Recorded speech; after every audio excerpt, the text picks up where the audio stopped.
Welcome to the Republican Professor. This morning, we have with us Dr. Chris Wolfe. I cannot believe we have Chris Wolfe. He's joining us from the great state of Tejas. Texas. All righty.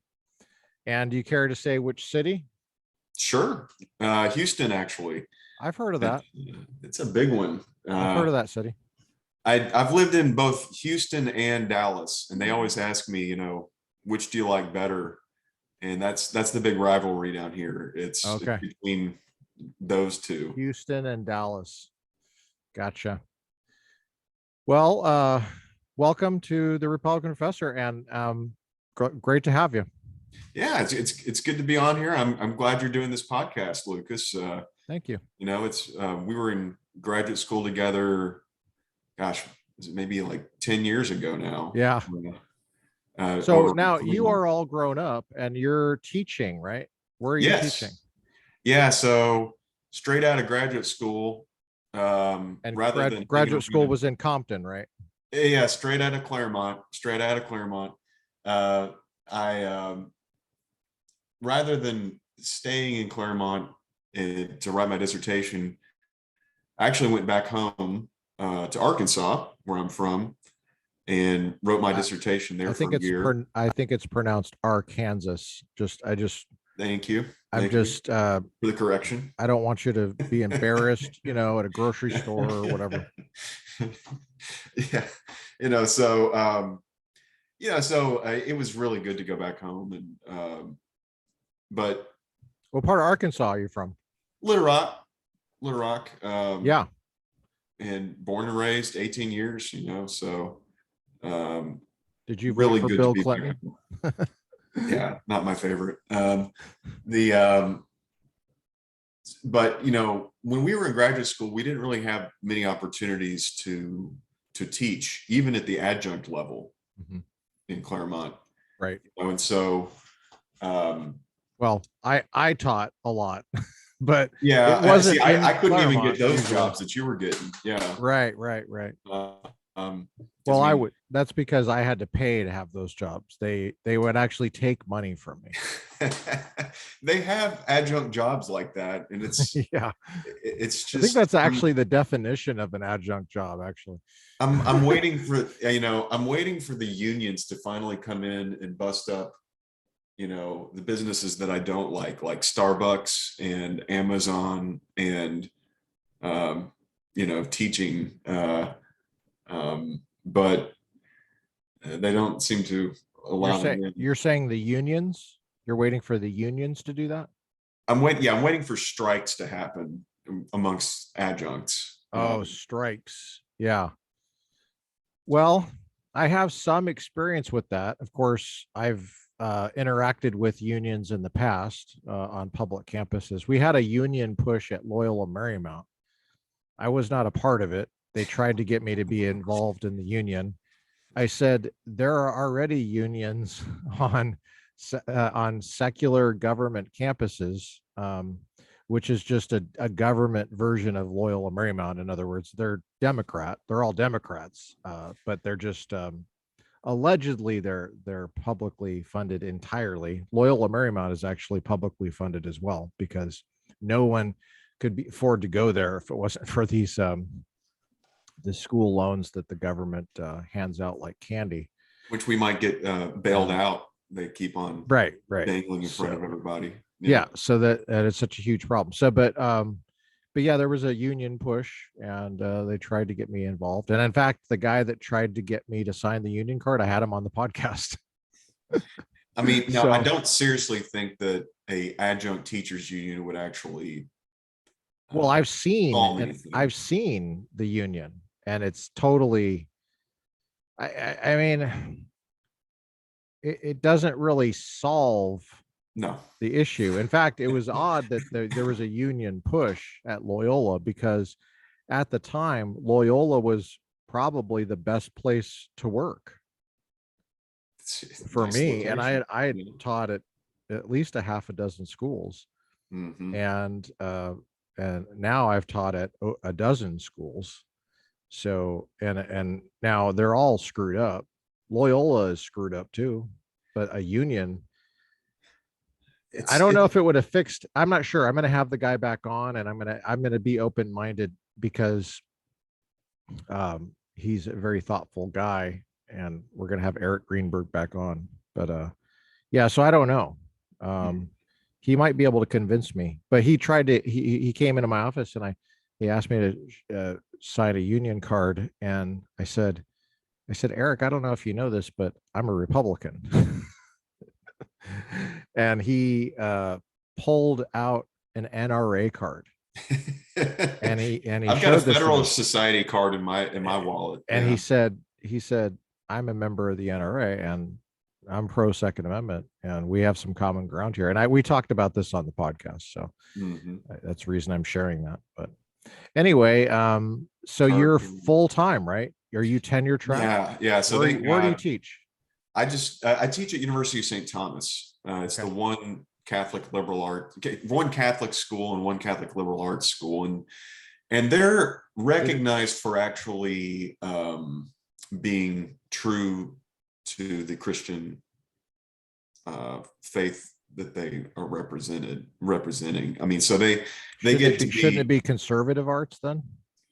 well, it's liberal in an old sense, free, like Okay. classical liberal, Uh, freeing arts. classical Um, liberal.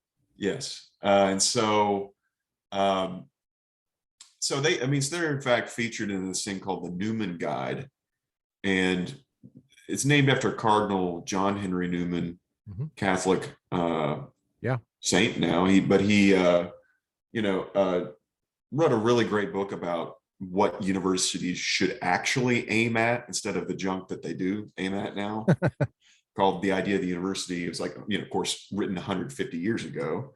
Um, I've heard of the book. and I've never read it. it's really, really good. But anyway, so they have this group called the Newman Guide, and they're feature about 10 different Catholic universities across the country. And St. Thomas is one of them that they would say actually is trying to do what a Catholic university should try to do. I'm sorry, but Loyola Marymount is not featured in the Newman Guide. Doesn't But bother me. yeah, but You don't have to apologize to me. so all 3 years that I've been there at St. Thomas, I've just been outstanding. And thankfully, I got there right after Hurricane Harvey, so I didn't have to deal with any of that crap, and it's Yeah. just been a great place to work. Are you in your office from the school right now, or is this your home? No, this is at home because actually I got COVID earlier in the week, but I'm already recovered. Oh, Uh, would you mind wearing a mask for the rest of this interview? the I'm masks sorry. here I in just Houston, they feel, went out the door long time ago, my friend. wow. They I don't know what I mean. I know you're still in California, and you know it's still a debate, but I mean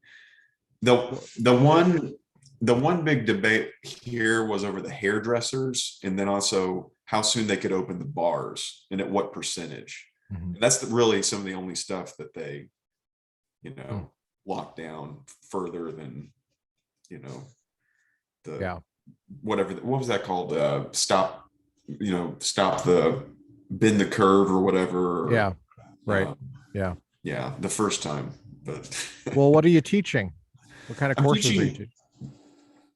I'm in a very small department, so I'm teaching literally 4 or 5 political science classes, but I always teach an intro to American government, Mhm. an intro to Texas government, which has been fun.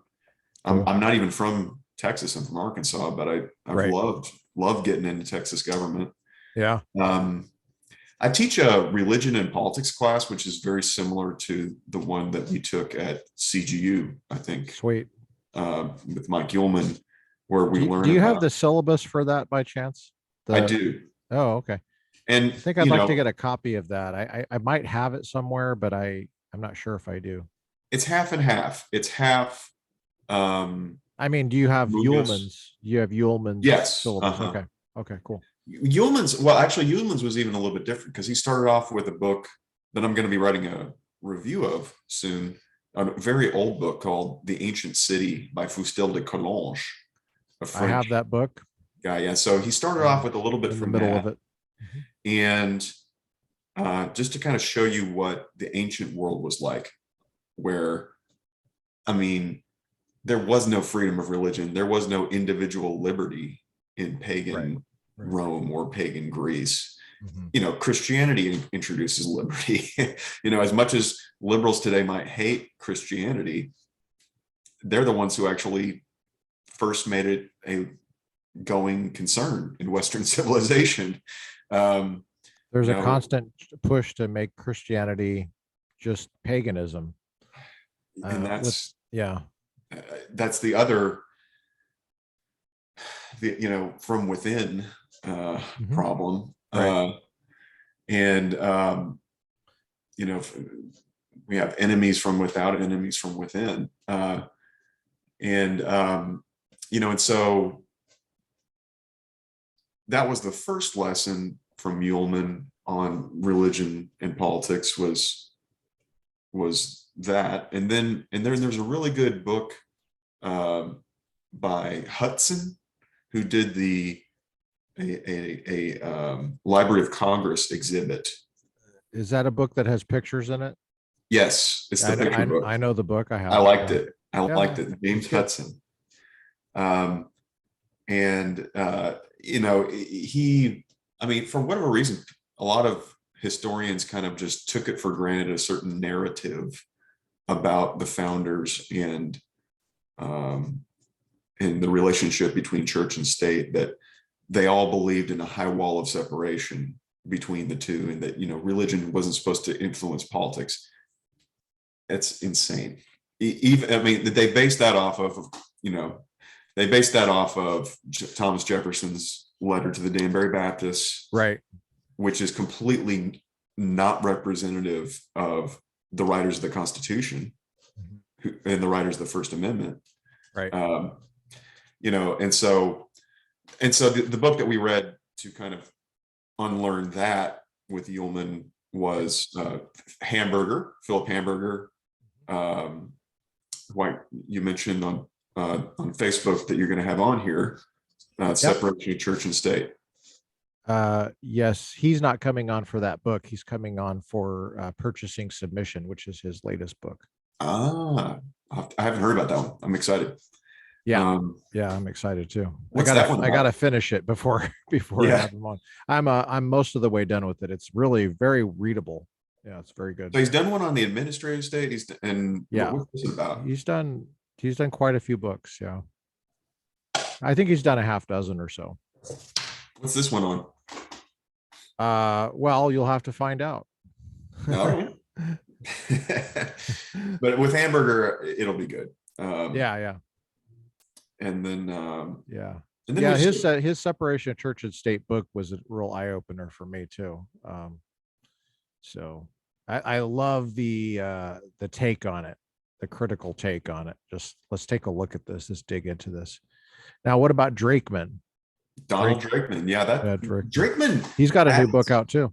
Yeah, and he started doing a lot of stuff on free speech lately. Okay. But yeah, Drakeman was another volume that we read for Ullman in there. I think it was called Original Intent. Yeah. Church, State, and Original Intent or something like that. Yeah. And that's really good. It adds just a little bit to the story to me, but it adds very, very important to it, a very, very important part, namely, I'm gonna invite Drakeman on. Yeah.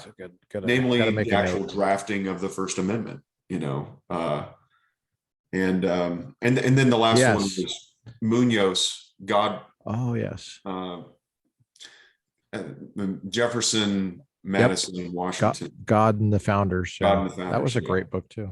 I wonder if I could get him on. I think so. He's really busy all the time. I've run into him multiple times since we graduated, Munoz, because he's kind of a leader in that Notre Dame politics department now. Yeah, well, maybe Maybe he'll come on. I'll ask him. I don't know him. I've met him. He wouldn't know me though. He was a close friend of Yulman, but I mean, he Yeah. like us graduated from Claremont just Right. maybe 10 years before us. Right. So a lot of times people would say, "Hey, look at Munoz." He seems Uh, like he's an extrovert to me. yes, uh-huh. So I think that helps him in his career because he's a people person and people like him and he's a good scholar. Yeah. So yeah. Well, send that over to me if you can. Can you Sure. Xerox it, fax it over to me? I might have a copy of it. I just don't know where it is. There was another course we took from Yulman, which was a life changer for me, which is called Judicial Review, Democracy, and the Constitution. That Marshall book in there was just, Were you in that class? That clutch. was the summer of 2010. I think I was, yeah. Yeah, so that was a fantastic course. I hope I have the syllabus for that too. Um, I'll have to Was look in my records. Did he include David Bernstein, Lochner, rehabilitating Lochner in there, right? I have that book, so that's possibly where it was. I don't think we read that in that class. It might be. It might be. It seems to me I remember that book from a course called Perspectives on Judicial Power, which was It in could the have been that. spring of Okay, it could have been that one too. 2012. Yeah, yeah. Yeah, spring of 2012, Perspectives on Judicial Power. But was this the one you were talking about? Is that the one with the Marshall book? Uh, Yeah, we definitely had a Great Chief Justice. yes, we had that. That, I mean, just nailing down Marshall is Yeah. enough. Was enough for me.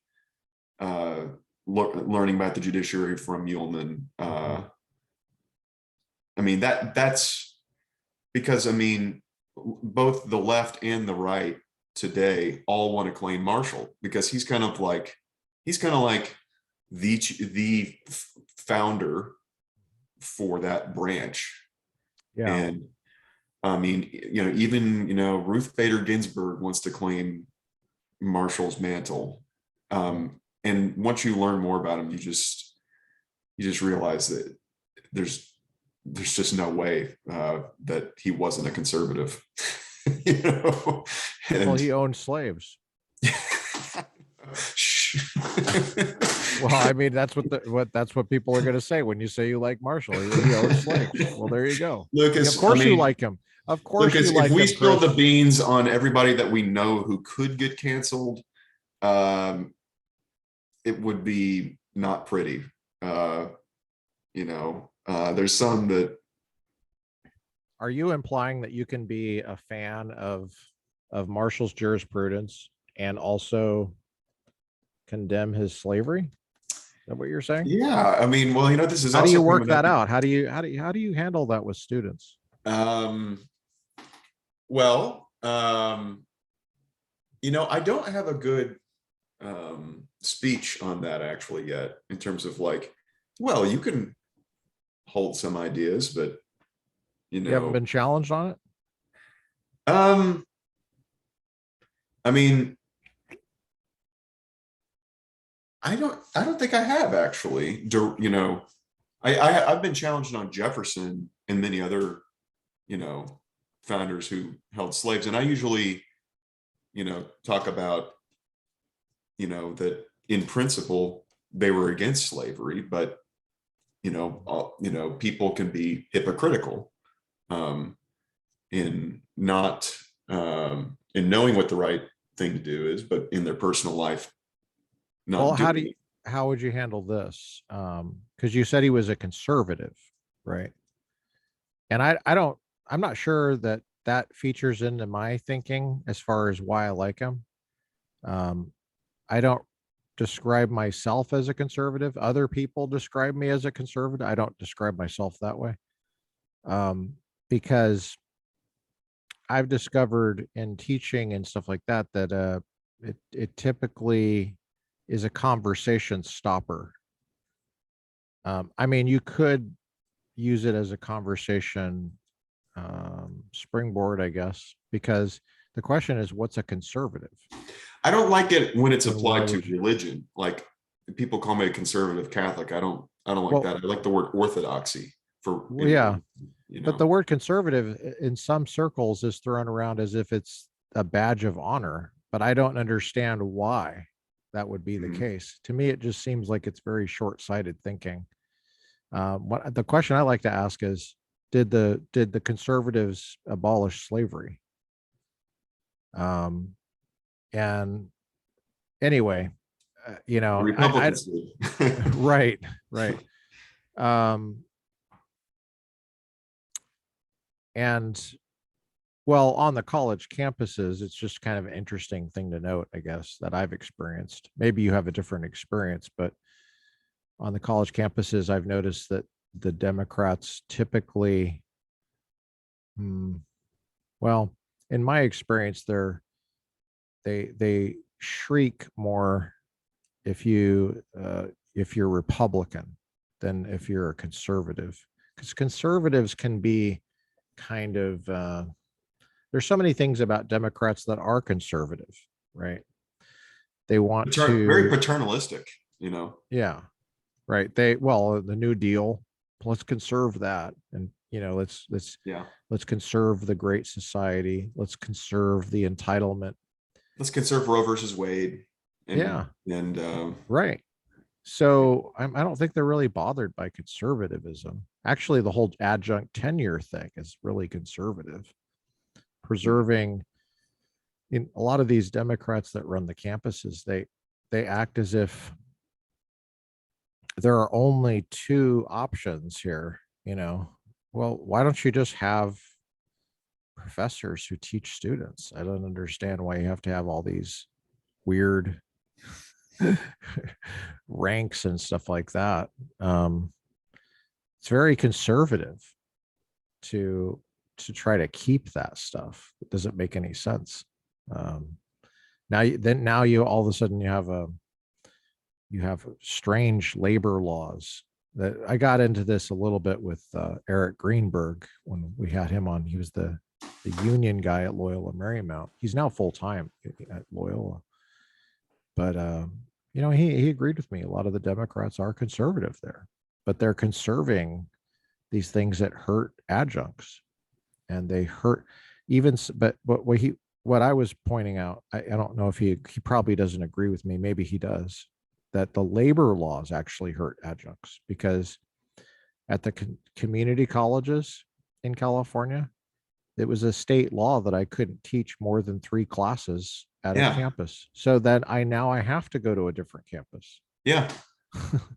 And now I have to deal with another chair, and I have to drive, and I have to cause traffic, and I have to consume gasoline. There's all sorts of things that Do are you know what the rationale was for that law? I mean, I remember they yeah, had it sure, in sure. Texas. They don't want us to be oppressed. It's always they're looking out for they pretend to be looking out for you. They want us to get a job with benefits, and so they Yes. won't. So we don't want you Thank to, you. be oppressed. Well, I was like, well, I'd rather teach 5 classes at one campus, Yeah, and that would be fine for me. That would be better than teaching 6 classes at 3 campuses. I mean, the And question is always, as when Loyola you say, Marymount had a cui rule that bono. the Loyola Marymount had a rule that I could teach only 2 classes. Cui bono. I mean, whose benefit Yeah. was the law? Well, Answer: they typically university. don't think about it. They just Yeah. it's what once they have a rationale, they stick with it, and then they just repeat it over and over again as if it's true. The same with like abortion. Why do you have abortion? Well, we're pro-choice. We're for women's health. And then once they get that one sentence, they just keep repeating it. They don't try to defend it. They just keep repeating it, and it usually louder and louder. So the same with the labor laws. It's for your benefit.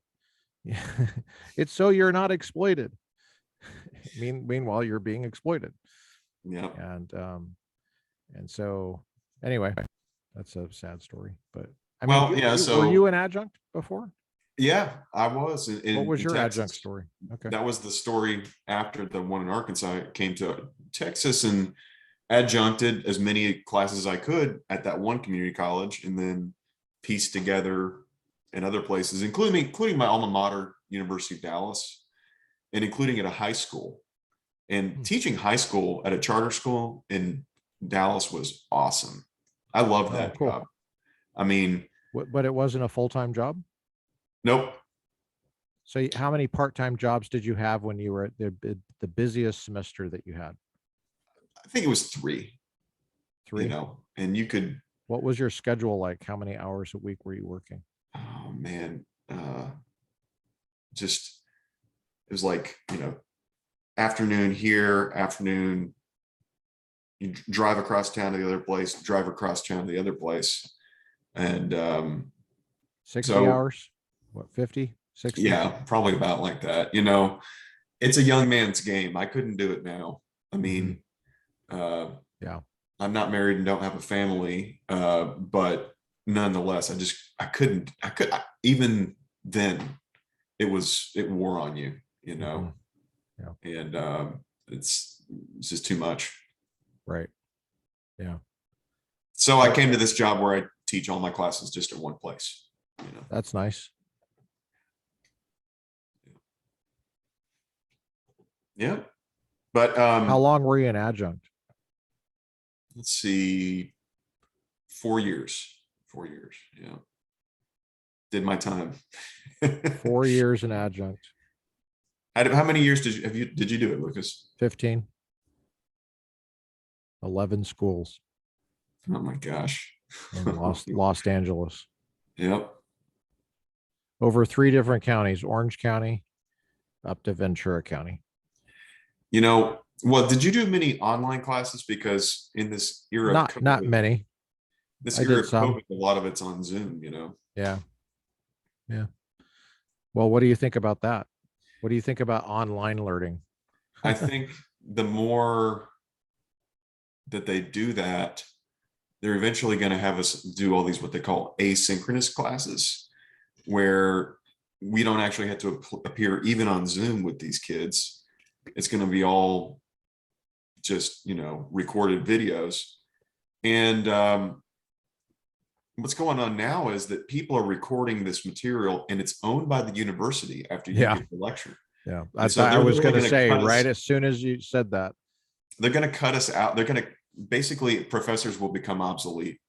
Well, that's interesting because every time all my course stuff that I ever taught online was always owned by me. I held copyright Yeah, on all of there's it. a way to do that. You record it on YouTube and then you just give the kids a link.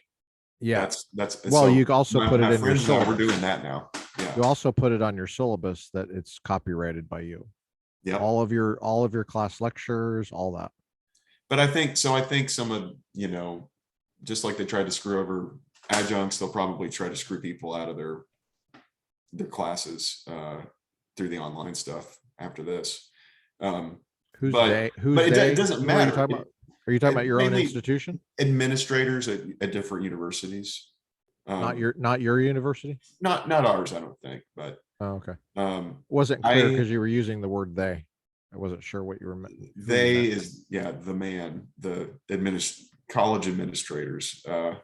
I think it'll depend on the well, actually, that's one good thing about a union is a union would prevent that.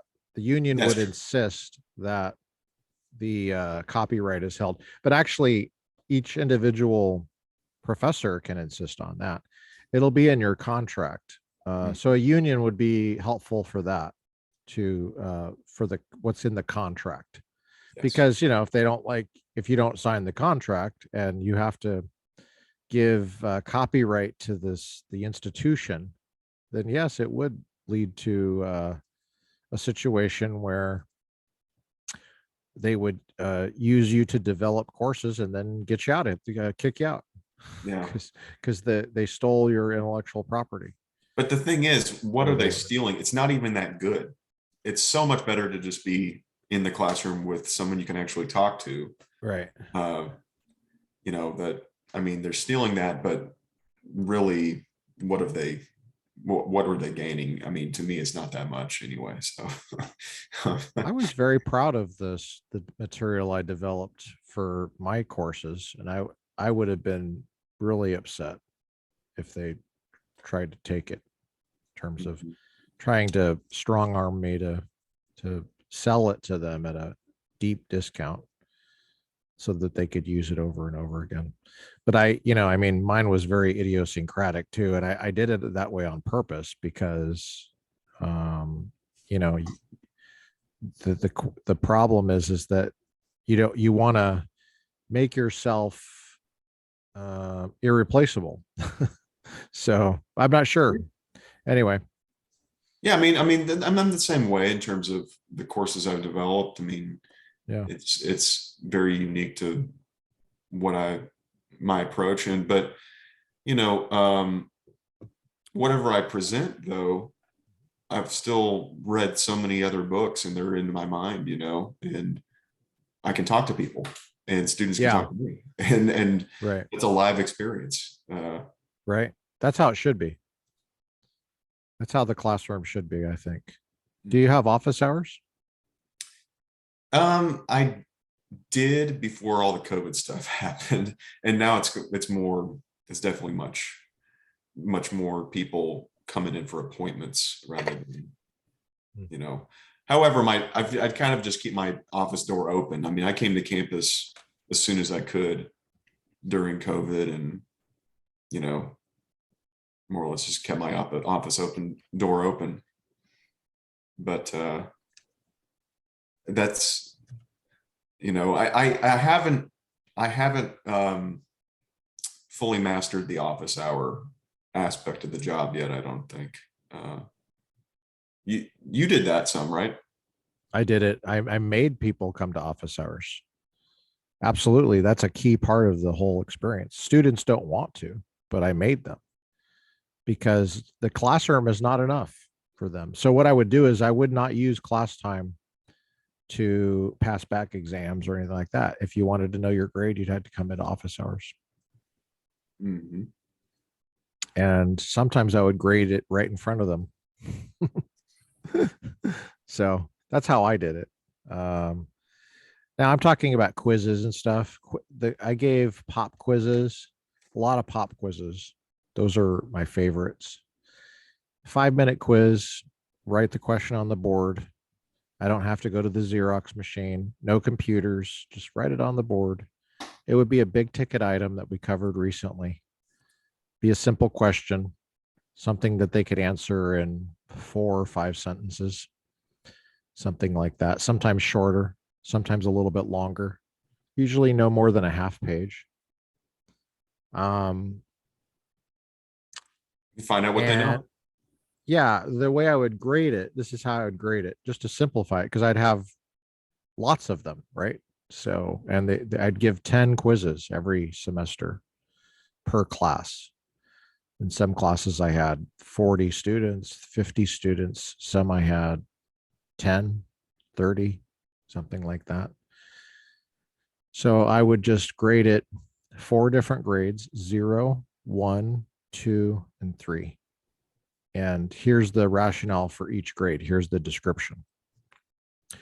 A check mark is 3 points. It's full credit. There's you nailed it. There's nothing wrong with it.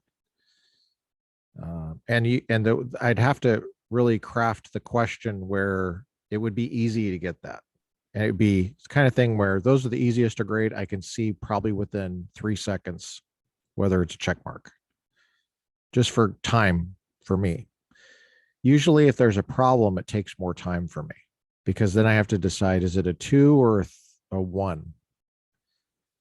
If it's 2, it's mostly correct. If it's 1, it's some correct, but it's not most. And then 0 would be for something that wasn't turned in or was blank or something totally irrelevant. In other words, entirely unredeemable. And those are easy to grade too. So distinguishing between a 1 and a 2 is hard. Now, here's an interesting thing. This is my fight against grade inflation. If you're interested, a 2 is a 67%. A 1 is a 33%. So there were three, but there were so many of these. There were low stakes, high frequency grades, low stakes, high frequency. So in other words, if you got a 2 or a 1, you're probably going to have another quiz, next week. If it's a 15-week semester, maybe 16 weeks with spring break. Of course, you don't meet then, or maybe it's 16 weeks with a final exam week. Most weeks you're going to have a quiz of some kind. I think I've only taken one class like this, and it was a math class, in fact. Okay. It's interesting that it was my math professor who Yeah. actually maybe understood grade inflation too. I don't know. Well, but it would be 30% of the grade and 10 quizzes worth 3 points each, 30%. And so if your average was 2 out of 3 for the semester, you got a D for it would be like getting a D on a paper that was worth 30% of your grade. But each step of that D was so well documented in terms of how you performed over the semester that it was just clear that you were not dialed in like you could have been. And the sad thing is that you could have easily gotten full credit. I mean, you could have gotten an A+ on this dang thing. It's easy.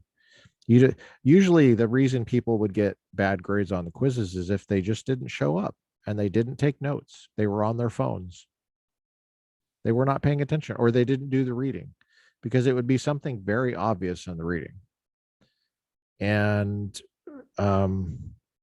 very rarely would they get a lower grade than a full credit if they were there and they were doing everything they needed to do. And it was hard for me to handle that, but I mean, it was like if it's a 30% grade, you can miss a whole quiz entirely and still get an A-, because you could still get 27 out of 30. So that's how I designed it. And students would inevitably say, they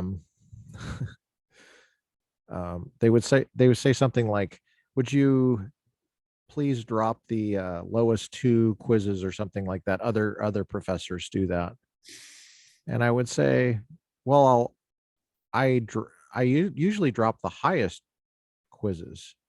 Why do you want me to drop the lowest quizzes? I don't understand that.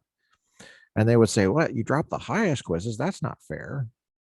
And usually then we have a conversation about what fairness is. But wait, hold on a second. So fairness is biased toward your higher grade. Is that what you're saying? Fairness is? I thought it was biased toward your lower grade. What would Ross say about this? Let's meet in the middle. How about this? How about you just get the grade you earn? Does that sound fair? It's such an old concept. I said, sometimes I would say, I'll tell you what, I'll flip a coin. Did you ever get the veil of ignorance argument to say, no. I would want behind the veil of ignorance, I would want the higher grade, not the lower one. No. Thank God. Yeah, I just I would flip a coin and I would say, I tell you what, if it's heads, I'll drop the 2 highest grades. And if it's tails, I'll drop the 2 lowest grades. Okay. Yeah, they didn't go for it. No. And then eventually they were just like, okay, I'll just that was kind of what I was pushing for is, well, but if you're not there taking notes, what I would notice is that students, here's another thing.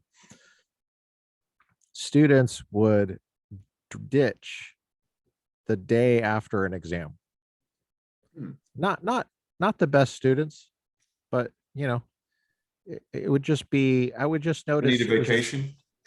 I don't know, but that's when I would give a quiz, is the day after an exam, and I would make it so easy.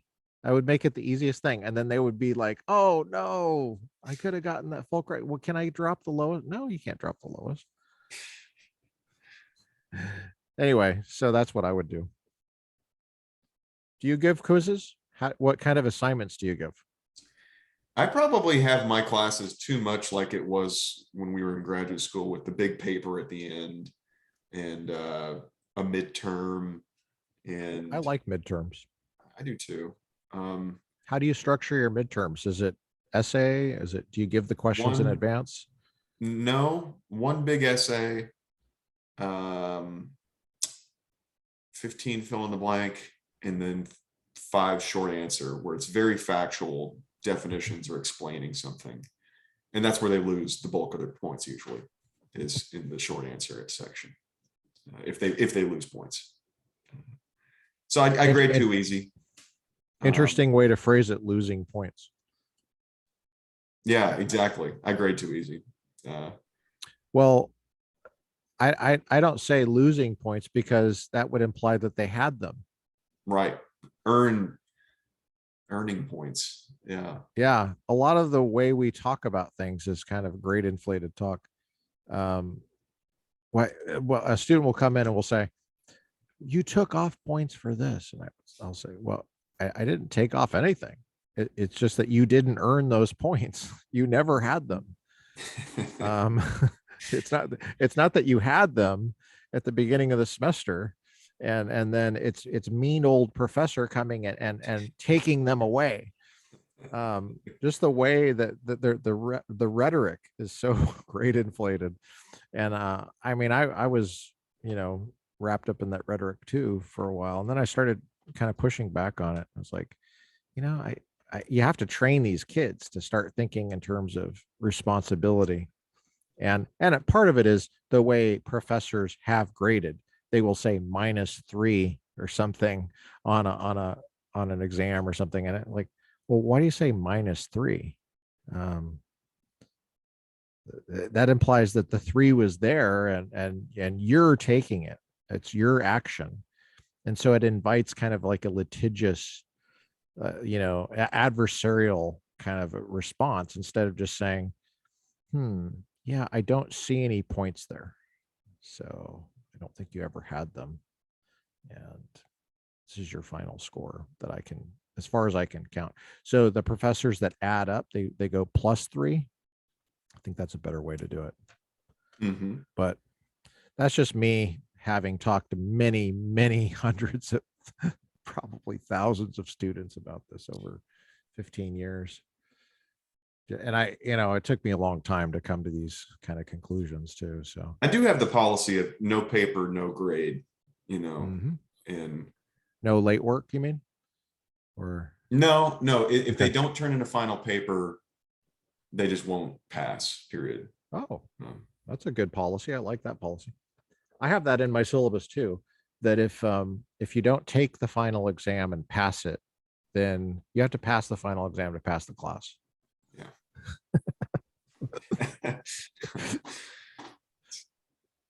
Oh Obvious, man. So are you happy? I am happy, but I'm not, completely happy. There's still more to do. Mhm. But I Would you think I say you're am. flourishing? I would say I'm flourishing. Yeah. Okay. That's Yeah. cool. What contributes to that for you? Um, Part of it is that my family is doing well, and Awesome. I don't have the anxiety about money like I used to have because I have a good job now. That's Finally, awesome. uh, that I'm really so happy does. for you. I So mean, happy that for really you. does put an extra anxiety on you, Mhm. and I mean, so I really enjoy writing as well, and so I have the opportunity to do that, and got a bunch of friends that I do church league softball and stuff with here, and so life is pretty good here. What are you writing? Tell us about your writing projects. So most recently, I did a chapter for an edited volume on Catholic Supreme Court justices, and I talked to you a little bit about one of the things I'm publishing there, the Justice Brett Kavanaugh chapter in there, Uh-huh. I read that and paper. Did you make any substantial changes to it? not substantial. You know, some changes though, and just turned it back into them. But I mean, the whole chapter could be different after this term, though. Who knows? I mean, with this big abortion case coming up, Yeah. Dobbs. I mean, I even wrote some stuff in there about the COVID cases, Oh, yeah. which were kind of a test of things too. That was my favorite part of your paper, Thank was you. the COVID part. Mhm. Yeah. Yeah. The COVID test is what I called it. Yeah. Yeah. I'm going to be paying attention to that. In fact, I'm going to have to dig your paper up again and look at those cases. I'm going to read those cases. I haven't read them yet. So, Man, that was one thing. So here in Houston, there's a big medical center, mhm. and my uncle, he works here at one of the hospitals, and you know, when those mandates were coming down about the vaccines, I mean, Yeah. that was going to destroy the economy, and um, they went half and half, and they said, most industries you won't have to get this mandate coming from what it was, a Department of Labor, I think it was OSHA. Yeah. sorry, OSHA, Mhm. OSHA, Yeah. safety, workplace safety, going Right. to tell you that you're going to be mandated a vaccine, Right. um, that you didn't even want. Right. And so, I mean, that was just a total mess. And so, I mean, they didn't go all the way in disallowing government workers to in saying that they didn't have to get them, but Right. they did something. I think the healthcare workers were still mandated to get them, or they could be mandated to get them, I think. So I know somebody lost his job because of that down here, and so thankfully they were pretty generous, a lot of these places, in terms of you could apply for a religious exemption. Yeah. um, and usually, I mean, the religions you'd think would be a limited number that would object to vaccines, but actually a lot of people got religious exemptions even if they were like Catholic and things. There was ways to apply for that, and so I know a lot of people who also got religious exemption out of it, but yeah, so it was fun to write that Kavanaugh chapter. And other article I have almost finished is on more philosophy topic, Aristotle. That's what I've been reading these days, and writing about one of the virtues, magnanimity, greatness of soul. And so that's been fun to write. Go back to the old Aristotle for that. Mhm. And then I've got a new project that I'm hopefully going to get going on, and maybe even bring in some old friends, some old professors, to maybe give lectures on, as part of a workshop on deliberative democracy. I would like to, I mean, Bissett, one of our old teachers at Claremont, I'd like to try to invite him to give a lecture on that, maybe, and to have some kind of event on that at some point. And I want to write an article on that myself. Um, uh, it's a It would be good a way. volume, you mean? Like a book? Yeah, and maybe do like a collective volume of like essays on that. Um, but I talked to Bissett recently. He's now on emeritus status, so he's doing writing and stuff. So That's good. I got to um, get him to come on. oh yeah. We had Rossum on last week. Oh really? That's great. That's Mhm. great. Yeah. Yeah. Did y'all talk about con law at all? Yes, of course. Of course. Yeah. We talked about 17th Amendment. Ah, Yeah. interesting. I had plowed through that book, and I'm going to have him come back on a little bit later, probably in the summer, about his Indian book, his Indian Mm-hmm. gaming book. And There's going to be another big case on Indian gaming here in yeah, yeah, that Texas, will be the possible perfect gaming. time. That will Yeah. be is it, Do you What think? did you think of his view of federalism in the 17th Amendment? I taught that book uh, maybe 2 years ago, and I agreed with part of it, but disagreed with another part of it on federalism, in terms of whether the court should have a role in policing Right, right. federalism. I kind of feel like it should, the court. That's where I lean too. But I mean, I think if anybody was to come close to moving me on that, Rossum. it would have been Rossum. Absolutely. Rossum made a very good attempt at that. And so, yeah. And I'm still thinking about it. Um, I did push him on it a bit. Good. Yeah, I mean, but we love that. We love being pushed on Yeah, yeah. He the professor does, you know. I said it's a little odd that you like Scalia so much. And I mean, I know I disagree with Scalia on a few things, but it's just odd that you agree with Scalia so much and then you're like on Souter's side all of a sudden on this. On federalism. And federalism, yeah, on the court's role and hemming in the commerce clause. And I think his view is just simple majoritarianism. That bothers me. So, I mean, it's weird because not I shouldn't say that. I shouldn't say his view is simple majoritarianism. I mean, his view That's of what the structure should be is like 100% what the founders said about federalism. I mean, about these states actually having powers. We'll put it this way: But in terms of who maintains that, he's like, Yeah. the court can't be the one to maintain it. And Right. from my perspective, they've lost so many powers that I just want somebody. Well, that's because he doesn't believe in judicial review I know. of those kinds of things. Yes. And that's really, I think that's the fundamental issue, is that his view on judicial review, judicial duty. Yes. So I think that's where I would probably disagree with them. I mean, it's pretty clear that there are different powers, but you know, it's kind of a complicated topic to talk about on a podcast for people that have not read the book and they don't really know what we're talking about. Inside baseball. Yes. I'm not sure if it's really helpful unless we explain what his view is. His view is that the 17th Amendment altered the Constitution in such a way that it added to it. But it also, what it did was it effectively took away the only check that the founders envisioned for encroachments on federalism.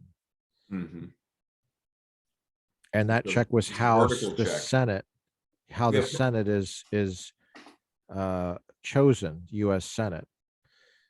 It was originally set up to be chosen by state legislatures. And then the 17th Amendment changed that to have the U.S. Senate be chosen by simple majority of the state population by the voting citizens in an election, a direct election of the state. And you would think that it's what that effectively means is the Senate views its role differently. In other words, a senator is responsible directly to the people of the state. The demagogic. Yeah, not to the state legislature. Policy entrepreneur kind of way.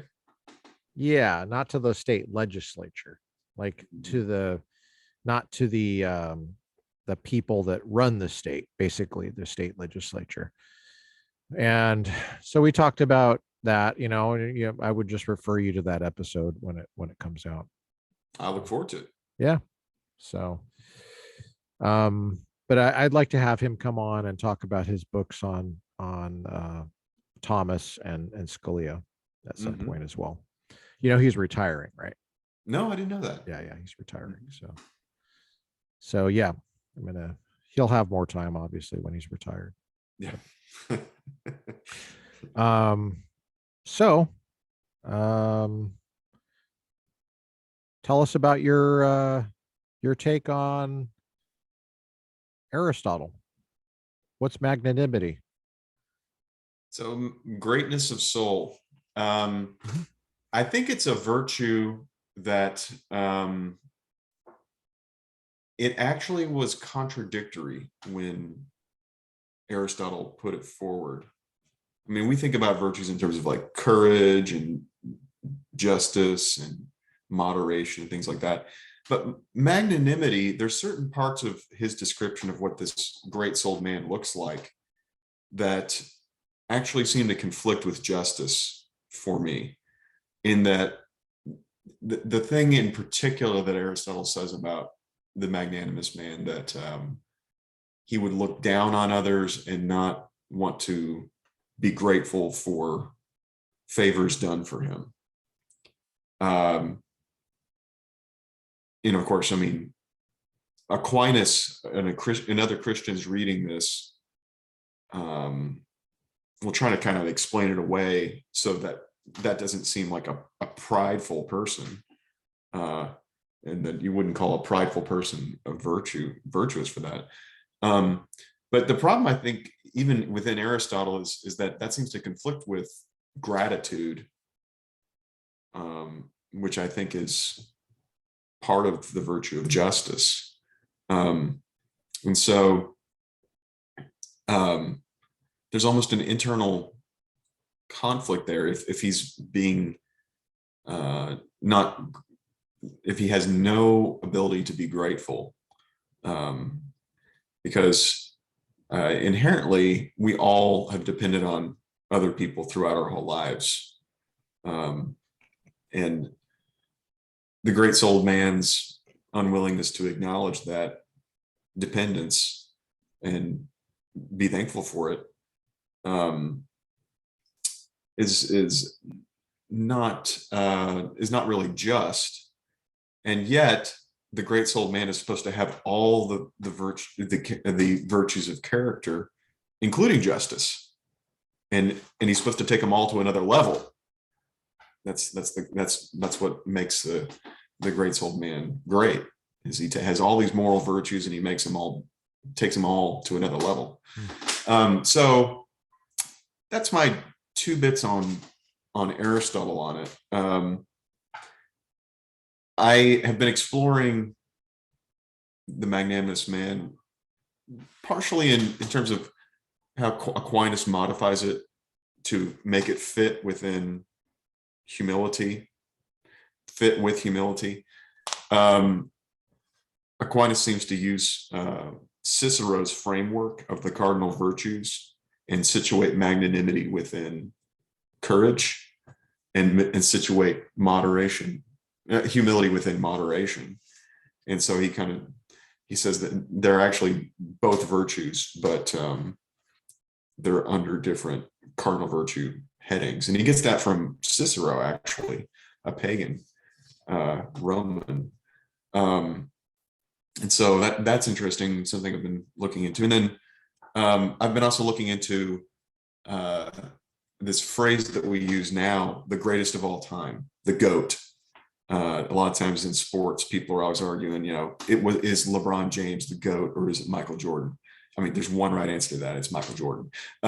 But is there when we're talking about greatness, is that in some way related to our ideas about magnanimity too? That's something I've been looking into.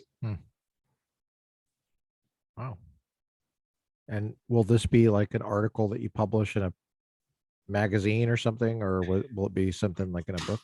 Yeah, I think that's going to be a journal article, a long one. I'm not sure where yet, but I've been thinking about it for a while, about a year now. So, will you have any opportunity to teach something like constitutional law there? I've been teaching, like I said, that First Amendment religion clauses class. Yeah. And I've been switching off, and the one I'm teaching now is my First Amendment free speech class. Okay. Is what I'm doing right now. Okay. So I haven't gotten to teach constitutional law national powers yet, because the one other professor in my department, he's a lawyer. So he's kind of done that part, and I've done a lot of the more applied, or I teach the presidency every year. I teach That's cool. Congress every year. Yeah. What do you use for the presidency? Thatch, for sure. Sweet. Creation of the American presidency. Mm-hmm. I mean, What that's was the still other course you said you taught? You teach presidency and something else? Congress. Congress. Okay. What do you use for that? One time I did use Bissette's Mild Voice of Reason, which was How, really good. how'd that go over? It was Was it too advanced for them? no, I mean, because it was like the third book in the class. We'd already done two previous books, and they liked it. Yeah. Okay. And it's I mean, it's the thing that actually matches up with the founders the best that I've seen that's written about Congress. Mm-hmm. Um, but it also has some of that empirical. What else did you use? Well, I also used like one of the things that Bissett, kind of not disagrees with, but uses as a foil. Is it a book? Yeah, yeah. It's What's it called? Congress: The Electoral Connection, David Mayhew. The classic rational choice argument that congressmen are just trying to get reelected, and that's explains a lot of their behavior. And so Bissett says, well, doesn't explain all their behavior. Doesn't explain why they would actually care to mark up a bill carefully and actually maybe even change their mind at times on bills. And so that's that. Do you ever use Morris Fiorina's book on Congress? No, I did the Keystone of the Establishment. Right. No, but I have like a redacted article version of it that I give the kids. Okay. Yeah. What else do you use for the presidency? Thatch and what else? Well, let's see. Oh, every time I've taught it, I've used Rodman, Presidential Command. Oh, what's that like? How's that go over? Oh, they love it because it's all the presidents since FDR, and the way that they've structured their national security committee and State Department, and learning lessons from all these incidents. Yeah. What course do you like to teach the most? Probably this class I'm teaching right now. It's not just in my department. It's a shared course. It's called From Empire to Christendom, and we do a lot of Roman and early Christian texts like Boethius and Augustine, and then also Cicero and the Aeneid and things like that. And I co-teach that with a theology professor at the school, and I just really enjoy Roman stuff. That's a lot of fun. Is that the part you take? Yeah, I take the pagan Roman part. How do you teach that? Do you teach it one half the semester you show up, the other half he's there, or every other day, or what is one half I'm doing guiding the discussion and even giving little spiels and mini lectures sometimes. And you mean one half of each class period, or one half of the semester? One half of the semester. So I'll take the lead on the text, and my co-teacher will keep the are you each in each classroom? Yeah, we're both there. Okay. The other so you're there for the whole time? The other professor's there writing down who wants to talk next, the queue. Oh, okay. So how's that beneficial for the university to pay two people to teach that? It's just probably not the most efficient way of using resources, but are there twice as many students? I don't know. It's about the same, but it's an honors course, and so I think they're willing to spend a little bit more on an honors course by having. Do you take a pay cut teaching it? No, same pay. Interesting. Yeah, that's a cool class. What's the school called again? University of St. Thomas. Yeah. Okay. All right, I'm paying attention. Um, interesting. Are you ever going to teach a class on the Second Amendment I usually teach a class, or but Fourth not Amendment? a class session, but not a full class. Okay, Um, did gotcha. did you ever hear about the whole Bancroft Prize incident? Somebody got this famous history prize, um, he wrote a history book about gun culture in America and saying it wasn't that important. Like, it's a total revisionist history that was nonsense. How long ago was this? This is about 20 years ago. Okay. And they found out that this guy literally was making stuff up, but they gave him the most prestigious American history award for that year. They gave it to him and they took the award back. What was the name of the guy? I can't remember his name, but just look up Bancroft Second Amendment. It's legendary. Okay. And this guy, and if you look on about the story, at the end of the story, it says, this professor is now working as a bartender. Can you send me a link to the particular article you're talking about? Yeah. Send that to me. I'll follow up on it. I will. Yeah, I'd like to have an episode on that. Maybe you Check can it help out, me. man. Maybe you can help me develop it. It's legendary. That sounds good. Yeah, Lucas, that sounds like a good topic. Lucas, I'm gonna have to eventually. Okay, well, thanks for coming on. It's been great talking to you, Lucas. Yep, it has been catching up, and I'm glad. Well, thanks for coming on, Chris. We really appreciate your time and catching up with you. Lucas, keep up the good work. Thank you.